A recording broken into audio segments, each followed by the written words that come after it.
Hello guys, एक बार फिर से आप सभी का वेलकम। आज की हमारी कहानी का नाम back to the rule again है। कहानी की शुरुआत में हमको दिखाया जाता है एक जगह को जहाँ पर बहुत ज्यादा तबाही मची होती है। पूरी जगह पर आग लग चुकी थी और वहाँ पर लड़ाई के कारण बहुत से लोग मारे गए थे। मॉन्स्टर वहाँ पर अटैक कर रहे थे। जहाँ पर राइटर हमें बताता है ये बहुत साल आगे का फ्यूचर है, जब हमारा आउटब्रेक हुआ था और उसी के बाद से मॉन्स्टर और तबाही होना स्टार्ट हो गई थी। वहाँ पर एक लड़का एक मॉन्स्टर के अटैक से बचते हुए कहता है, तेरे की ये कोई कम लेवल का मॉन्स्टर नहीं है, ये तो साफ तौर पर 8 लेवल का बॉस है। वहाँ पर उस मॉन्स्टर के अटैक को डिफेंस करते हुए पीछे गई लड़की से कहता है, किंजुई जल्दी यहाँ से भागो। हमको इस लड़के के बारे में बताया जाता है, इसका नाम यांग फैन, लेवल 7। ये एक वॉरियर है, लेकिन उस मॉन्स्टर का लेवल हाई होने के कारण वहाँ पे वो उसके अटैक को रोक नहीं पाता और फिर वो मॉन्स्टर अपने हीरो के ऊपर एक जोर से लात मारता है और वो लुढ़कता हुआ पीछे जाके गिर रहा था। जब वो मॉन्स्टर अपने हीरो को मारने के लिए आगे की तरफ बढ़ रहा था, तभी वो लड़की कहती है, ब्रदर संभल के।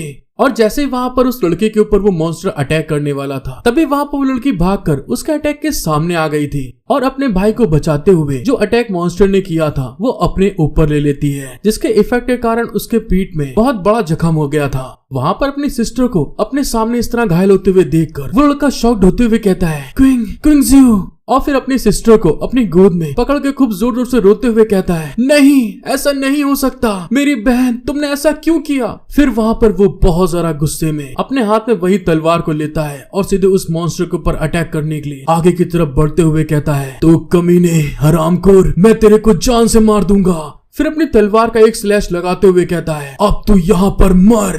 जैसे वहाँ पर वो गुस्से में अपनी स्लैश लगाता है तलवार का, उस मॉन्स्टर की खोपड़ी अपने धड़ से अलग होकर उछलती हुई जमीन में जाके गिरती है और उस मॉन्स्टर के मरने के कारण उसके अंदर से उसका कोर क्रिस्टल गिर जाता है, जिसको वो लड़का अपने हाथ में उठाकर अपनी सिस्टर के पास आकर उसको संभालते हुए कहता है, क्विंजू हिम्मत बना के रखना, तुम्हारा भाई तुम्हें बचाने के लिए होली वाटर को ढूंढेगा। और उसके ऐसा कहने के साथ में हमारा सीन शिफ्ट हो जाता है और हमको एक शेल्टर दिखाते हैं जिसका नाम टियानलुन बेस नंबर 3 होता है। और वहाँ पर अपना हीरो सिस्टर को लेके आगे की तरफ बढ़ रहा था। जब वो शेल्टर के अंदर जाता है तो वहाँ पे एक लड़का लड़की खूब मजे से चुम्बन चाटी कर रहे होते हैं, एक दूसरे का दुख दर्द को बांट रहे थे और वो अपने सामने ऐसा देखकर थोड़ा शॉक्ड हो जाता है और फिर वहाँ पर आगे बढ़ते हुए उससे कहता है, क्लाउड, जियाओवेई, आखिर तुम लोग क्या कर रहे हो। अचानक से उसको वहाँ पे देखकर वो दोनों हैरान हो गए थे। क्लाउड लड़की का नाम है और जियाओवेई वो लड़का है। क्लाउड वहाँ पे हैरान होते हुए कहती है, यांग फैंग यांग तुम। जियाओवेई भी वहाँ पे गुस्साते हुए कहता है, अरे मैंने कभी नहीं सोचा था कि तुम 8 टियर के बॉस से लड़ने के बाद में भी बच पाओगे।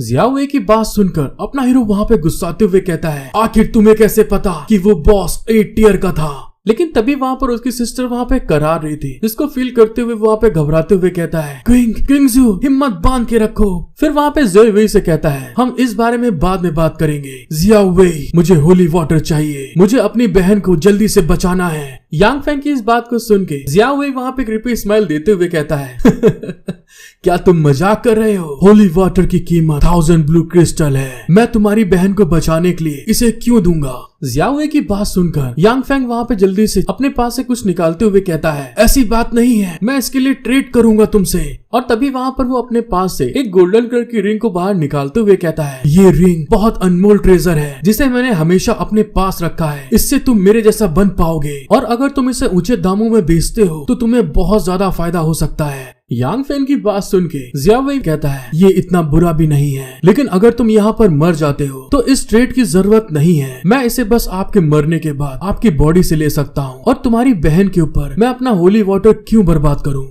वैसे देखा जाए तो इतनी खूबसूरत लड़की का मरना सचमुच बहुत अफसोस की बात है। इस बात को कहते हुए वो धीरे धीरे आगे बढ़ने लगा था। उसकी ऐसी बात सुनने के बाद यांग फैंग गुस्साते हुए कहता है, तू कमीने हरामखोर, तू मुझसे गद्दारी कर बे। फिर वहाँ पर अपनी सिस्टर को दीवार के किनारे बैठा देता है और अपने वेपन को निकाल के जियाओवेई की तरफ आगे बढ़ते हुए कहता है, तेरी बदतमीजी बहुत हो गई, अब तुझे मरना होगा। दूसरी तरफ जियाओवेई भी अपने अटैक को रेडी करने लगा था। एक साइड से अपना हीरो, दूसरी तरफ से वो लड़ने के लिए रेडी हो चुके थे। लेकिन तभी अचानक से जियाओवेई ने अपने पास से स्पिरिचुअल एनर्जी का एक अटैक सीधे यांग फैंग के ऊपर कर देता है, जिससे लड़ने के बाद में यांग फैंग पीछे की तरफ लुढ़क के चला गया था। फिर वहाँ पे जियाओवेई आगे बढ़ते हुए कहता है, तू पहले से ही बहुत ज्यादा घायल हो चुका है और अब भी मुझसे लड़ना चाहता है। फिर वहाँ पे उसकी अंगूठी को लेते हुए कहता है, चलो देखते हैं ये तुम्हारी रिंग क्या कर सकती है। यांग फेंग जब देखता है कि मेरी रिंग को लेने की कोशिश करने वाला है, तभी वहाँ पर अपने हाथ को उससे छुड़ाते हुए कहता है, ऐसा कभी नहीं हो सकता, ये सिर्फ तुम्हारे सपने में होगा।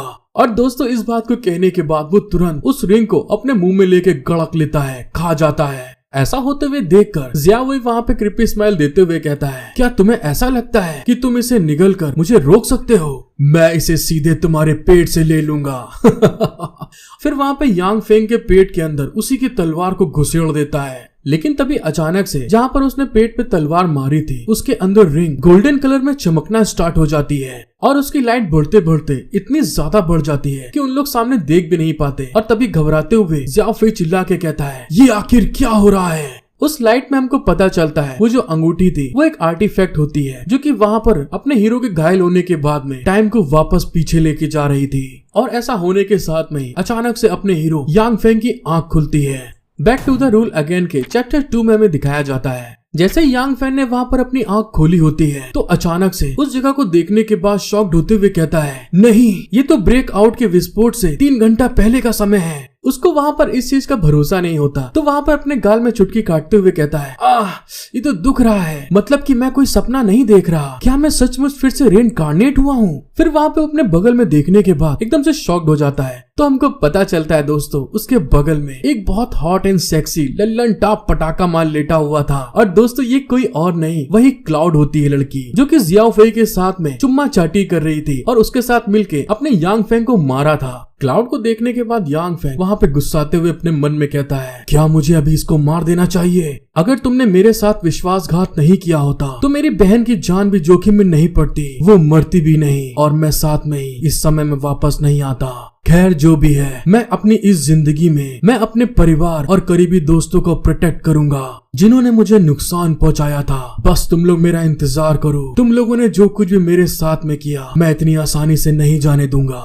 लेकिन तभी अचानक से उसके गेट के ऊपर धड़ाम से कोई इंसान लात मारते हुए खोलता है और वहाँ पे चिल्ला के कहता है, जल्दी खोलो, इस जगह से जाने का समय आ गया है। और हमको पता चलता है वहाँ पर 2 लोग आए थे जो कि अपने हीरो की तरफ देख के गुस्से में कहते हैं, हमें ऐसा लगा ही था कि तुम इस कुतिया के साथ यहीं पर होगे। ऐसा लगता है कि ये सब चीजें बदलने का समय आ गया है। हमारा भाई तुम्हें बहुत पहले से अपनी गर्लफ्रेंड बनाने के लिए कह रहा था लेकिन तुमने इस लड़के के लिए उसे मना कर दिया। मैं आज तुम्हारे हाथ पैर तोड़ दूंगा। उन दोनों लोगों को अपनी तरफ आते हुए देखकर जो क्लाउड थी वहाँ पे बहुत सारा घबराते हुए चिल्ला के कहती है, ब्रदर फैंग वो कौन है? मैं इस चीज से बहुत डर रही हूँ। उसकी इस बात को सुनने के बाद जो अपना हीरो था वहाँ पे गुस्साते हुए मन में कहता है, तू कमीनी कुतिया कितनी बढ़िया एक्टिंग कर रही है, पिछली बार तो मैं तेरे बहाने में फंस गया था। और फिर वहाँ पर वो इंसान जो कि बेस बैट को लेके अपने हीरो के ऊपर अटैक करते हुए चिल्ला के कहता है, तुम लौंडे, तुम हमारे भाई के सामने से इस लड़की को इतने लंबे समय से ले जाने की हिम्मत कर रहे हो तो इसीलिए अब तुम मरो। जैसे उस लड़के ने वहाँ पे अटैक करा होता अपने हीरो के ऊपर तो वहाँ पर वो तुरंत उसके अटैक को डॉज करते हुए कहता है, ओहो तुम बहुत धीमे हो यार, क्या तुमने इस कहावत के बारे में सुना है? अचानक से अपने हीरो को हटते हुए देख के वो लड़का भी वहाँ पर हैरान हो गया था और तभी वहाँ पर अपना हीरो उस लड़की के सर को पीछे से पकड़ते हुए कहता है, फ्यूचर में सबसे ज्यादा ताकतवर ही राज करेगा। और इस बात को कहते हुए वो तुरंत दीवार में धड़ाम से उसका सर को लड़ा देता है। दूसरा लौंडा जब अपने साथी का ऐसा हाल देखता है तो उसकी बुरी तरह फट चुकी होती है और वहाँ पे वो घबराते हुए कहता है, ये तो बहुत ताकतवर है। और क्लाउड भी वहाँ पर शॉक्ड होते हुए मन में कहती है, ब्रदर फैंग इतने ताकतवर कैसे हो गए? उस आदमी को टेढ़ा करने के बाद अपना हीरो पीछे पलट के देखते हुए उस लड़की की तरफ कहता है, अब तेरा क्या होगा कालिया? और उसकी इस बात को सुन के वो बहुत ज्यादा घबरा गया था। अपना हीरो तुरंत उसके पास जाकर उसके मुंह पे एक जोर से घूंसा मारते हुए चिल्ला के कहता है, पिछली बार इसी दिन मुझे तुम लोगों ने बुरी तरह से पीटा था, मैं लाश की तरह लगभग मर ही गया था। मैंने ये जानने में बहुत लंबा समय बर्बाद किया कि ये मुझे ताकतवर होने से रोकती है और इस बार मैं तुम पर अपना गुस्सा उतारने जा रहा हूँ। अपने बेकार शरीर की आदत डाल लो मजे उठाने के लिए। क्लाउड उसको आगे बढ़ते हुए देखकर चिल्ला के कहती है, ब्रदर फैंग तुम कहाँ जा रहे हो? प्लीज मुझे ऐसे मत छोड़ो, हमने तो कल रात में ही बाजाबाजी किया था, क्या तुमको मेरे साथ में मजा नहीं आया? उसकी बात सुन के अपना हीरो पीछे की तरफ पलट के देखते हुए कहता है, क्लाउड प्लीज मुझसे बेफालतू की बातें मत करो, आज से मेरे और तुम्हारे बीच जो कुछ भी है सब खत्म होता है। अगली बार जब हम मिलेंगे तो ये तुम्हारी आखिरी मुलाकात होगी। और इस बात को कहने के बाद वो वहाँ पर अपने शर्ट को उठाकर सीधे उस रूम से आगे की तरफ जाने लगा था, जिसको देखकर क्लाउड वहाँ पे चिल्ला के कहती है, यांग फैंग तुम ऐसे नहीं जा सकते। साथ ही वहाँ पर अपने मन में सोचती है, आखिर ये बेकार कचड़ा क्या कह रहा है, क्या वो पूरी तरह से पागल हो गया? मेरे साथ ऐसा करने के बाद उसे मुझे छोड़ने की हिम्मत कैसे हुई? यांग फैंग जब बाहर की तरफ आता है तो सामने का नजारा देखकर हैरान होते हुए कहता है, अरे बाहर इतना अंधेरा क्यों है? कहीं ये ऐसा तो नहीं ये डार्क सीड है? और इस चीज को महसूस करने के बाद वो घबराते हुए चिल्ला के कहता है, अरे नहीं, आउटब्रेक विस्फोट होने का लगभग टाइम होने वाला है, मुझे जल्दी किंग ज़ू के साथ में कांटेक्ट करना है। हमारा सीन शिफ्ट होके उसकी सिस्टर किंग ज़ू के ऊपर आ गया था, जहाँ पर वो अपने गीले गीले बालों को हेयर ड्रायर से सुखा रही थी। और तभी वहाँ पर उसका यांग फैंग का कॉल आ रहा था। अपने भाई का कॉल उठाते हुए वो कहती है, हे भाई कैसे हो तुम, क्या चल रहा है? क्या तुम अपनी प्यारी सिस्टर के साथ में बहुत अच्छा समय नहीं बिताना चाह रहे हो? जल्दी आओ मेरे पास। किंग ज़ू की बात सुनकर फैन उसे तुरंत बताता है, किंग ज़ू जल्दी से अपने खिड़की और दरवाजे बंद कर लो, इससे कोई फर्क नहीं पड़ता दरवाजे की घंटी कौन बजाता है, दरवाजा मत खोलना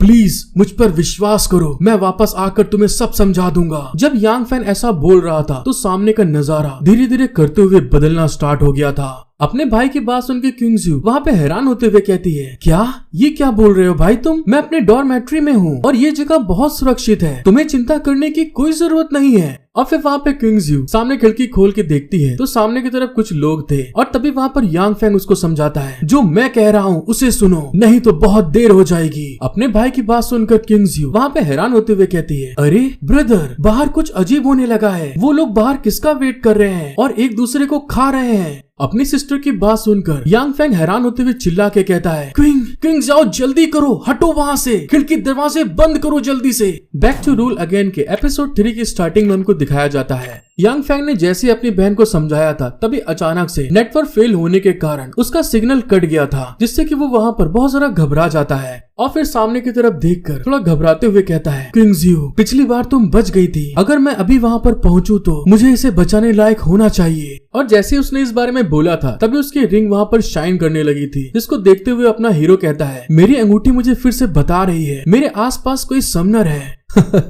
हे भगवान, आखिरकार मेरी तलाश खत्म हुई। और उसके ऐसा कहने के साथ में हमारा सीन शिफ्ट होता है और हमको ज़ेन-बू लाई बाथरूम दिखाया जाता है, जहाँ पर अपना हीरो आगे की तरफ बढ़ते हुए कहता है, लेकिन रिंग तो मुझे ये बता रही है कि इस जगह लेडीज बाथरूम में एनर्जी निकल रही है। जब वो अंदर जाके देखता है तो हैरान होते हुए कहता है, आदमियों की बाथरूम की तुलना में लेडीजों का बाथरूम बहुत अलग नहीं है। लेकिन तभी उसको सामने एक लड़की दिखाई देती है और जैसे वहाँ पर वो यांग फैंग को फील करती है तो पीछे पलट कर उसको देखती है तो वो एक दोस्तों ज़ॉम्बी होती है। वो लड़की अपने हीरो की तरफ रोर करते हुए खूब स्पीड में भाग के आगे बढ़ती है, जिसको देखने के बाद अपना हीरो यांग फैंग हंसते हुए कहता है, सच में यार इसकी बॉडी तो बहुत हॉट एंड सेक्सी है, लेकिन इसका मतलब ये नहीं है कि मैं तुम पर आसानी से हमला कर दूंगा। और ये कहते हुए वो पीछे की तरफ शीशा तोड़ के कुल्हाड़ी को बाहर निकाल लेता है। और दोस्तों जैसे वो लड़की अपने हीरो की तरफ बढ़ रही थी, कुल्हाड़ी के एक झटके से उसकी खोपड़ी को धड़ से अलग करते हुए कहता है, लेकिन डेड ज़ॉम्बीज़ की अपनी खुद की वैल्यू होती है। उसको मारने के बाद में उस ज़ॉम्बी के सर के अंदर से क्रिस्टल को बाहर निकालते हुए कहता है, हम किसी भी स्टोन को बर्बाद नहीं कर सकते, भले ही वो सबसे लो ग्रेड का हो। एक उड़ने वाली मक्खी का मांस अभी भी मांस है, मुझे अपने परिवार की रक्षा करने के लिए जल्द से जल्द अपना लेवल बढ़ाना होगा। और जैसे उसने इस बारे में बोला था तभी अचानक से एक अनजान शख्स उसके सामने अपीयर होता है और हमको बताया जाता है ये एक ग्रेट रोबोट ट्रेडर है, जिसको देखने के बाद में यांग फैंग हैरान होते हुए कहता है, आखिरकार तुम मुझे मिल ही गए।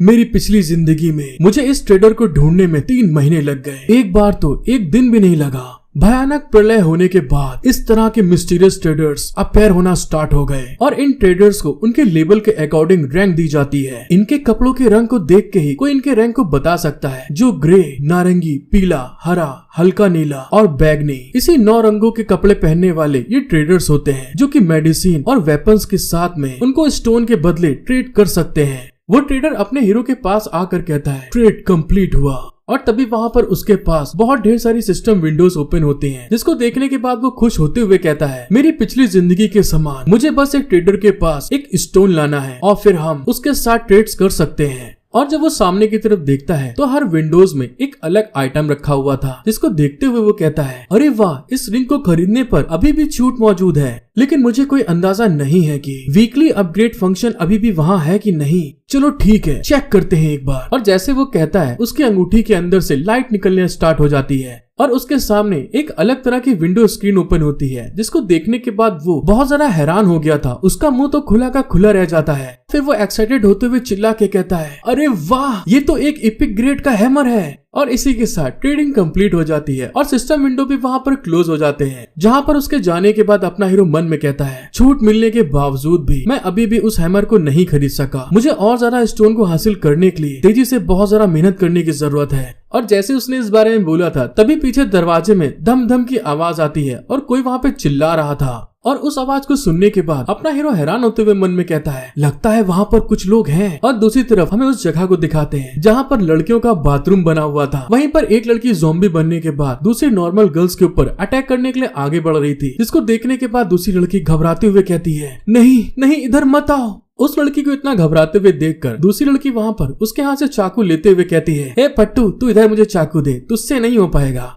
लेकिन तभी हमें दिखाते हैं जैसे वो ज़ॉम्बी उस लड़की के ऊपर अटैक करने के लिए आगे बढ़ने वाली थी, तभी अचानक से अपना हीरो पीछे से आकर उस लड़की का भी दोस्त सर धड़ से अलग कर देता है। अपने हीरो यांग फैन को ऐसा करते हुए देखकर वो लड़की तो एकदम हैरान हो गई थी, चिल्लाते हुए कहती है, तुम एक इंसान को जान से कैसे मार सकते हो। उसकी बात सुनकर अपना हीरो कहता है, ए छोकरी, तू चुप हो जा। क्या तुम सही तरीके से देख नहीं सकती हो कि वो एक ज़ॉम्बी थी, कोई इंसान नहीं। अगर मैं यहाँ अंदर कदम नहीं रखता तो तुम लोग यहाँ पर मर गई होती। फैन की बात सुनकर दूसरी लड़की वहाँ पर शॉक्ड होते हुए कहती है, क्या वो एक ज़ॉम्बी में बदल गई। फिर वहाँ पर आने के बाद उस लड़की के पसीने आ गए थे और वो घबराते हुए कहती है, क्या वांग जियाओ को काट लिया गया था। हे भगवान, शुक्र है तुम यहाँ पर थे। हमारी जान बचाने के लिए तुम्हारा शुक्रिया। मेरा नाम यूई है और ये मुमू है, और तुम्हारा नाम क्या है। यांग फैंग उनकी तरफ देखकर थोड़ा सा हैरान होते हुए कहता है, अच्छा तो ये वो दोनों हैं। ये कितनी इत्तेफाक की बात है। फिर वहाँ पर यांग फैंग हमें बताता है, ये दोनों ब्लडी रोज एज बेस की गॉडली शूटर और दूसरी बायोकेमिस्ट डॉक्टर मुमू है। जब फैन इस बारे में सोच रहा था, तभी अचानक से एक ज़ॉम्बी उसके पीछे पैर हो जाती है। बैक टू रूल अगेन के एपिसोड 4 की स्टार्टिंग में हमको दिखाया जाता है, जैसे फैन के पीछे वो ज़ॉम्बी आती है, तभी अचानक से कोई चीज उस ज़ॉम्बी के ऊपर आके लगती है और तभी हमको पता चलता है वो जो सामने लड़की यूई थी, उसके पास जो चाकू थी उसने सीधे उस ज़ॉम्बी के ऊपर थ्रो कर दिया था। जिसको देखने के बाद में मुमू वहाँ पे हैरान होते हुए कहती है, ओहो, वो देखो फिर से आ गई वो। जब अपना हीरो फैन उसके ऐसे नाइफ थ्रो को देखता है तो शॉक्ड होते हुए अपने मन में कहता है, उसने सच में बहुत तेज थ्रो किया। दूसरी तरफ वो ज़ॉम्बी उसके अटैक के कारण थोड़ा घायल होकर जमीन पे गिर गई थी और तभी इस चीज को देखकर कि वो जिंदा है, अपना फैन अपनी कुल्हाड़ी को लेके आगे की तरफ बढ़ते हुए कहता है, अगर तुम किसी ज़ॉम्बी को मारना चाहती हो तो दिल पर वार करना बेकार है। तुम्हें उसे मारने के लिए सीधे उसके दिमाग को खत्म करना होगा। और इस चीज को कहते हुए वो दोस्तों फिर से तीसरी ज़ॉम्बी का भी सर धड़ से अलग कर देता है। यांग फैंग को ऐसा करते हुए देखकर यूई वहाँ पर अपने मन में कहती है, ये आदमी तो सच में कमाल का है, लेकिन वो एक ठरकी है। यहाँ तक कि वो एक ज़ॉम्बी लड़की के पीछे भी चला जाता है। उसके साथ क्या गलत हुआ है। दूसरी तरफ फैन वहाँ पर ज़ॉम्बी के सर से स्टोन को निकालते हुए मन में कहता है, ये दो ब्लडी रोज में सबसे स्ट्रॉन्ग टीम बनी। यान यूई 8th लेवल की शूटर थी और वो दूर से दूर खड़े हुए निशाने पे भी बहुत खतरनाक तरीके से मार डालती थी। युआन मू यी एक 6th लेवल की बायोलॉजिस्ट है जो कि मॉन्स्टर को कंट्रोल करने में सक्षम है। ब्लड रोज बेस नंबर 3 पर रखा गया था और उनका अटैकिंग बेस इंडिस्ट्रिकेबल था। ये सोचने के लिए कि मैं उनसे यहाँ पर मिलूंगा, ये सच में कमाल का है। जब फैंग वहाँ पर इन सब चीजों के बारे में सोच रहा था, तभी यान यूई उसकी तरफ आगे बढ़ते हुए कहती है, क्या इस लाश के अंदर कुछ रखा हुआ है। तभी यान यूई वहाँ पर उसको कुछ दिखाती है, जिसको देखकर अपना हीरो बताता है, ये सिल्वर क्रिस्टल का पीस है, लेकिन ये आपको कहाँ मिला। यांग फैन की बात सुनकर यान यूई मुयू की तरफ उंगली से इशारा करते हुए कहती है, मुयू इस बारे में बहुत कुछ जानती है, उसने ही इसे ढूंढा था। मुयू अपने फ्रेंड के इस तरह से इल्जाम लगाते हुए देखकर वहाँ पे घबराते हुए कहती है, अरे ऐसा कुछ नहीं है, मैं तो बस इसके ऊपर स्टडी कर रही थी। तभी वहाँ पर यान यूई अपने हीरो की तरफ आगे बढ़ते हुए कहती है, हम लोग एक साथ मिलकर काम करें तो क्या ख्याल है, एक से भले दो होते हैं। क्यों, मैंने सही कहा ना। उसकी ऐसी बात सुनकर फैन शॉक्ड होते हुए मन में कहता है, मैंने तो कभी सोचा भी नहीं था, मेरी पिछली जिंदगी में वॉर गॉडीज मेरे से खुद कह रही है मेरे साथ मिल के काम करो। फिर आगे बढ़ते हुए मुयू से भी कहती है, मुयू तुम्हारा इस बारे में क्या ख्याल है, यान की बात सुनकर मुयू भी कहती है हाँ ठीक है, ये बढ़िया है। वो जिस तरह से दिखता है उसे देखकर लगता है कि वो एक अच्छा इंसान है। उन दोनों की तरफ देख के अपना हीरो भी मन में कहता है ईमानदार बने रहना। मुझे लगता है कि बदला लेने के लिए मुझे भी एक टीम बनानी होगी। इन दोनों के बिना तियानलुन बेस में कैप्टन जियाओ वेई को मारना बहुत कठिन होगा, और वैसे भी ये दोनों बहुत स्किलफुल हैं। और फिर वहाँ पर म्यू अपने हीरो की तरफ देखते हुए कहती है हाँ ठीक है, हम लोग एक साथ टीम बना सकते हैं। अपने हीरो को इस तरह गहरी मुद्रा में सोचते हुए देखकर यान यूई कहती है अरे हाँ ये सही है, लेकिन वो लड़का हमें इस तरह से घूर क्यों रहा है? हे यांग फैन, क्या तुम हमारे कपड़े बदलने तक बाहर रुककर इंतजार कर सकते हो? और हाँ प्लीज झांकना नहीं। उनकी बात सुनकर फैन वहाँ से पीछे हट के जाते हुए कहता है हाँ ठीक है, मैं यहाँ पर ज्यादा ज़ॉम्बी को ढूंढकर मारने जा रहा हूँ। और उसके ऐसा कहने के साथ में हमारा सीन शिफ्ट हो जाता है और हमें कुछ समय बाद दिखाते हैं जहाँ पे यान यूई अपने हीरो से कहती है क्या तुम जानते हो कि वांग जियांग एक ज़ॉम्बी कैसे बन गई? वो तो बस बाथरूम में नहा रही थी और ज़ॉम्बी बनकर बाहर निकल के आई। उसकी बात सुनकर अपना हीरो बताता है मैं ये सब बारे में नहीं जानता, मुझे बस इतना पता है कि बाहर बहुत ढेर सारे ज़ॉम्बी हैं। फैन की बात सुनकर यान यूई कहती है अरे इसका मतलब है कि बाहर के इस समय की दुनिया ज़ॉम्बी से भरी हुई है। क्या हम लोगों को कोई सुरक्षित जगह ढूंढनी चाहिए और यहाँ पर बचाव आने का इंतजार करना चाहिए? उनकी बात सुनकर अपना हीरो उनको बताता है सुरक्षित जगह, यहाँ आसपास कोई भी सुरक्षित जगह नहीं है, हर जगह ज़ॉम्बी है और वो हर समय इवॉल्व हो रहे हैं।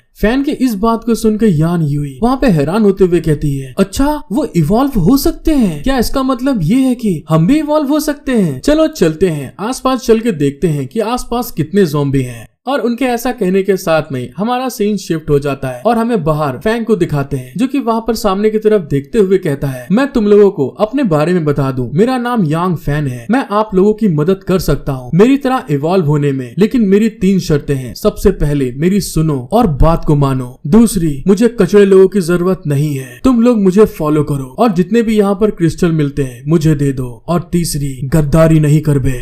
फैन की बात सुनकर यान कहती है मुयू तुम्हारा इस बारे में क्या ख्याल है? मुयू वहाँ पर थोड़ा हैरान होते हुए कहती है जो मैंने सुना है वो क्या सच हो रहा है? मुझे लगता है कि वो पूरी तरह से तैयार हो गया है, वरना वो इतना स्ट्रॉन्ग कैसे हो सकता है? तुम सही कह रही हो, वो पहले से ही इवॉल्व हो चुका है, ये तो मजेदार है। और आपस में डिस्कशन करने के बाद यान यूई अपने हीरो की तरफ आगे बढ़ के कहती है हाँ ठीक है, तुम्हारी हर शर्तों को मानने के लिए हम तैयार हैं। अपना हीरो फैन उसकी बात सुन के कहता है चलो फिर ठीक है, मुझे फॉलो करो। हमारा सीन शिफ्ट होता है और हमें स्कूल नंबर 1 दिखाते हैं जहाँ पर बाहर खूब ढेर सारे ज़ॉम्बीज टहल रहे थे और चाचा चू चू कर रहे थे, तो दिल करे चू चा चा। और वहीं पे छुप छुप के यांग फैन आगे की तरफ बढ़ रहा था, जिसको देखते हुए यान यूई कहती है यहाँ पर तो बहुत ढेर सारे ज़ॉम्बीज हैं। उसकी इस बात को सुनकर यांग फैन अपने क्रिस्टल को दिखाते हुए कहता है मुझसे बहुत ढेर सारे सवाल पूछने की जरूरत नहीं है, अभी मेरे पीछे आओ और क्रिस्टल को इकट्ठा करो। फैन को आगे बढ़ते हुए देखकर मुयू वहाँ पे शॉक्ड होते हुए कहती है क्या उसका प्लान अकेले उन सारे ज़ॉम्बीज के खिलाफ लड़ने का है? फिर वहाँ पे अपना हीरो अपनी वही कुल्हाड़ी को लेके सीधे उस ज़ॉम्बी की तरफ आगे बढ़ जाता है। आगे बढ़ने के साथ में ही जो यांग फैन था उस ज़ॉम्बी को बीचों बीच से 2 टुकड़ों में काट देता है। और जैसे वहाँ पर फैंग ने उस ज़ॉम्बी को मारा था, उसके अंदर से एक क्रिस्टल बाहर निकलता है जिसको उठाने के लिए मुयू वहाँ पर बड़े प्यारा पोज बनाकर झुक के उठा रही थी। फिर वहाँ पर उस क्रिस्टल की तरफ देखते हुए कहती है देखने में तो मुझे ऐसा लग रहा है जैसे ये क्रिस्टल ह्यूमन बॉडी के विटामिन और मिनरल से बना हुआ है, शायद यही कारण है कि वो लोग ज़ॉम्बी बन गए। मुयू की बात सुनकर यान यूई वहाँ पे हैरान होते हुए कहती है मुयू तुम्हारे कहने का मतलब है कि ये क्रिस्टल हमें ज़ॉम्बी में बदल सकता है? उसकी बात सुनकर मुयू कहती है अगर थ्योरेटिकली देखें तो हाँ, लेकिन इस बारे में सही से अंदाजा लगाने के लिए मुझे इस पर स्टडी करने की जरूरत है। जब वो लोग आपस में बात कर रहे थे तभी दूसरे साइड हमें अपने हीरो यांग फैंग को दिखाते हैं जो कि वहाँ पर अपने सामने आने वाले जितने भी ज़ॉम्बीज थे उनको गाजर मूली की तरीके कभी सर तो कभी बीच से काटे जा रहा था, जिसको देखकर यान यूई हैरान होते हुए कहती है उसे इतने ढेर सारे क्रिस्टल को इकट्ठा करने की क्यों जरूरत है?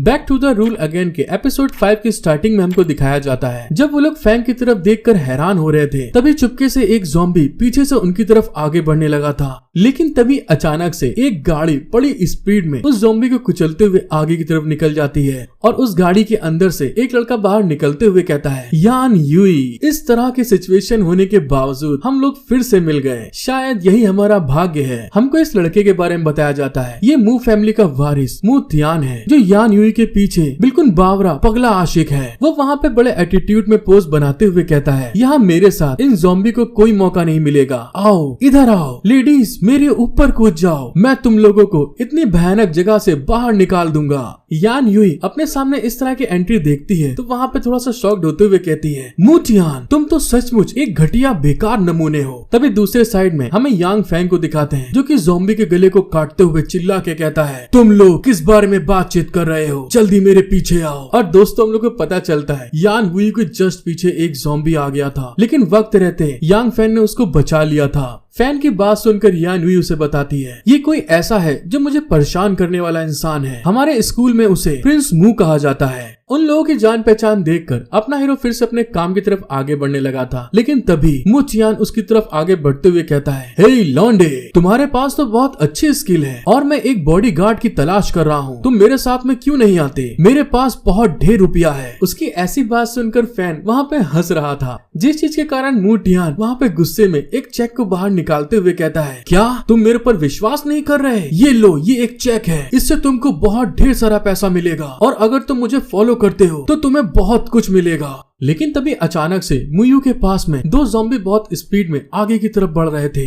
जिसको देखकर फैन वहाँ पर तुरंत अपनी स्पीड को यूज करता है और उन दोनों ज़ॉम्बीज की खोपड़ी को धड़ से अलग करते हुए कहता है, ऐसा लगता है कि यहाँ पर ज़ॉम्बीज बहुत ज्यादा बढ़ते जा रहे हैं, ऐसा होता रहा तो हम पर प्रेशर बनेगा, इसीलिए हमें उनसे दूर जाना होगा, जल्दी करो और मुझे फॉलो करो। उन लोगों को जाते हुए देखकर मू टियान आवाज देके कहता है, हे तुम गरीब कमीने इंसान, तुमने मेरी ओर देखने तक की जहमत नहीं उठाई, क्या तुम नहीं जानते कि मैं कौन हूँ, मैं मू फैमिली का वारिस हूँ। हे यान यू, मेरे लिए रुक जाओ। और जैसे उसने इस बारे में बोला था ज़ॉम्बीज वहाँ पे उनकी तरफ बढ़ने लगे थे, जिसको देखते हुए वो लड़का कहता है, थक तेरे की, क्या ज़ॉम्बीज मुझे नोटिस नहीं कर रहे, ज़ॉम्बीज भी मुझे नीची निगाह से देख रहे हैं, कोई बात नहीं, मैं तुम लोग को बताऊंगा कि मैं तुम्हारे जैसे कम से कम 10 लोगों को एक साथ रख सकता हूँ। दूसरे साइड हमें यांग फैन को दिखाते हैं जिसके चारों तरफ बहुत ढेर सारे ज़ॉम्बीज अटैक करने के लिए इकट्ठा होने लगे थे और उन ज़ॉम्बीज को ऐसा करते हुए देखकर फैन भी थोड़ा सा हैरान होकर मन में सोचता है, आखिर ये कैसे हो सकता है। और दूसरे साइड म्यू भी हैरान होते हुए कहती है, हमारे सामने का फूल पक्के तौर पर कोई नॉर्मल फूल नहीं है।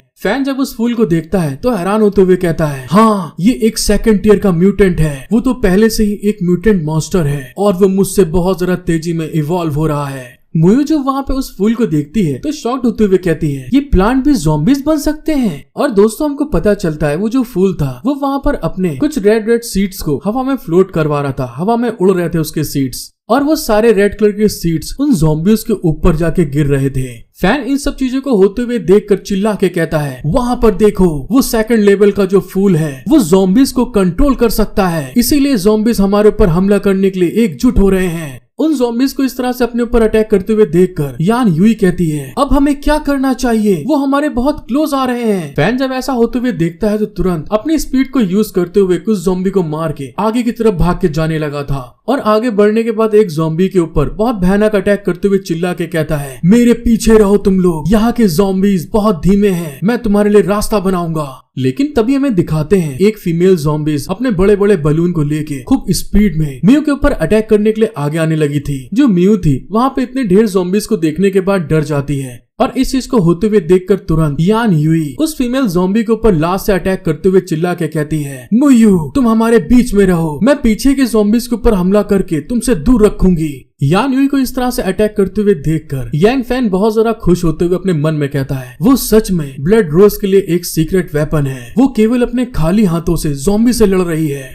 और जब ऐसा हो रहा था तभी अचानक से वही दोस्तों अपनी मस्त चमचमाती हुई कार को लेके हॉर्न बजाते हुए आगे की तरफ आने लगा था और वहाँ पर आगे बढ़ते हुए कहता है, तुम्हें डरने की जरूरत नहीं है यान यूयू, मैं तुमको बचा लूंगा। और जितने भी ज़ॉम्बी उसके कार के रास्ते में आ रहे थे सभी को खूब बुरी तरीके से ठोक के किनारे करते हुए कहता है, तुम कचड़े ज़ॉम्बीज मेरे रास्ते से हट जाओ तुम सभी। उस लड़के को इतने ज़ॉम्बीज को घायल करते हुए देखकर यांग फैन उन लड़कियों से कहता है, यहाँ पर ये हमारे लिए एक मौका है, तुम सभी स्कूल के अंदर जाओ और छिप जाओ, आगे जाकर एंट्रेंस को सिक्योर करो। लेकिन तभी हमें दिखाते हैं मू टियान वहाँ पर आगे पहले जा चुका था और वहाँ पर जाने के बाद तुरंत मू टियान गेट बंद कर लेता है और तभी यान यूई आगे बढ़ते हुए कहती है, हे मू मुटियान, आखिर तुम ये क्या कर रहे हो? मुटियान कमीने, गेट को खोल। यान यूई की बात सुनकर मुटियान वहाँ पे हंसते हुए कहता है गेट को खोलूं? हाँ, मैं खुशी से खोलूंगा मेरी जान, बस तुम एक बार मुझसे कह दो कि तुम अब से सिर्फ और सिर्फ मेरी रहोगी। हेलो गाइस, आपको मेरा वीडियो एक्सप्लेनेशन पसंद आया है तो प्लीज गाइस मेरा सपोर्ट करें, एक लाइक सब्सक्राइब जरूर कर दीजिएगा, जिससे कि मैं जल्द से जल्द इसकी आगे वीडियो बनाकर आपके लिए अपलोड कर सकूं। और यहाँ तक वीडियो देखने के लिए आप सभी का शुक्रिया। और इसी के साथ मिलते हैं हम लोग नेक्स्ट एपिसोड में। Thank you for watching my video, love you all.